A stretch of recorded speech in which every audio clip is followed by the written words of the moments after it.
নিজের চোখে দেখা।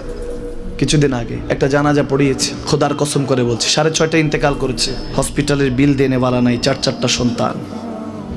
অ্যাম্বুলেন্সে ঘরে ঘরে আসবে, 1000-1200 টাকার বিল দেনেওয়ালা নাই। কি বুঝলেন? ক্ষণস্থায়ী দুনিয়া।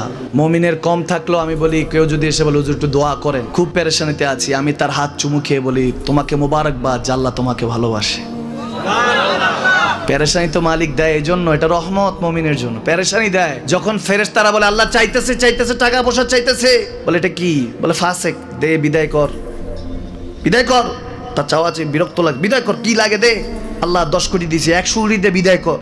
মুমিন যখন চাইতে থাকে আল্লাহ আমাকে কিছু লাগবে, যখন একটু করে চায় আমার মাটাকে সুস্থ করে দাও, বাবাটাকে, আল্লাহ আমার স্ত্রীকে, আমার আমাকে একটু তৌফিক দাও, চাইতে থাকে মুমিন। আল্লাহ বলে যখন ফেরেশতারা দেখে মুমিন চাচ্ছে, দেরি করতে পারে না, তাড়াতাড়ি খাজানা নিয়ে দিতে নেবে, আল্লাহ বলে রাখোস না, এত তাড়াহুড়া কিসে?